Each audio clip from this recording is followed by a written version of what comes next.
Monsieur le Président, bonjour. Romain Chanson pour Jeune Afrique. Le président congolais Félix Tshisekedi n'a pas participé à l'entièreté de la session. Aujourd'hui, il est parti ce matin. Il est parti pour vous montrer qu'il était mécontent du fait qu'hier, dans votre discours inaugural, vous n'avez pas parlé parmi les grands conflits de cette planète, celui dans l'Est de la RDC. Je note que vous l'avez fait ce soir, mais pourquoi cette omission hier? Et aussi, vous aviez l'ambition de réunir Paul Kagame et Félix Tshisekedi autour de la même table. Ce soir, il y a un président qui n'est pas là. Est-ce que vous avez toujours l'intention de jouer un rôle dans le processus de médiation? Merci beaucoup. Écoutez, je retiens surtout qu'hier, j'ai passé 1h30 en tête-à-tête avec le président Tshisekedi. Et donc, il sait l'engagement de la France sur ce sujet, comme j'ai passé 1h30 en tête-à-tête avec le président Kagame ce matin.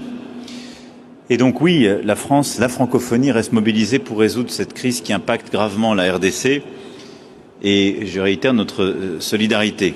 Nous condamnons la violence, les actions de tous les groupes armés opérant en RDC et les atteintes à sa souveraineté territoriale. Et il n'y a pas d'ambiguïté sur ce point. Hier, je l'ai dit moi-même, je n'ai été que parcellaire dans les citations. Et il y a beaucoup de crises, de tensions, de situations de guerre que je n'ai pas citées. Juste après mon discours, j'ai retrouvé le président du Laos et on a parlé de la Birmanie. Et je n'ai pas parlé en effet aussi de ce qui s'y joue. Donc, qu'il n'y ait pas de malentendu, je pense que il se trouve pendant ces 2 jours le conflit sur lequel j'ai passé le plus de temps dans les réunions parallèles. Nous encourageons très clairement la RDC et le Rwanda à parvenir à un accord dans le cadre de la médiation angolaise et l'OIF doit jouer un rôle en soutien des efforts régionaux à ce titre et je l'ai dit successivement au président Tshisekedi, au président Kagame. À titre pour ce qui est de la France, nous avons toujours été clairs, et je l'ai redit aussi à l'un à l'autre. Nous appelons au retrait du M23 et des troupes rwandaises. Nous appelons aussi à procéder au démantèlement des FDLR et à tous les groupes armés en RDC et à l'arrêt des discours de haine. Nous appelons à la reprise d'un processus politique avec le M23 et toutes les composantes politiques pour permettre justement un chemin de paix et le retour plein et entier de la souveraineté et de l'intégrité territoriale de la RDC. Et donc nous souhaitons une approche globale pour régler le conflit en profondeur.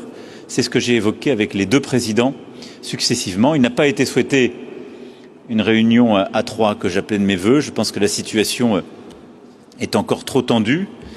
Néanmoins, je note que le cessez-le-feu et que la situation sur place s'est un peu améliorée par rapport à ce qu'on a pu connaître il y a plusieurs semaines et plusieurs mois. Elle est évidemment très précaire et donc nous allons continuer de nous engager sur la base des quelques principes que nous avons toujours tenus et que je réitère ici, et aux côtés de la médiation angolaise pour que cette situation puisse progresser. Elle suppose des efforts de part et d'autre. Ils sont indispensables, mais très clairement, il n'y a pas de double standard dans la diplomatie de la France. Et donc nous sommes attachés à la souveraineté et l'intégrité territoriale partout.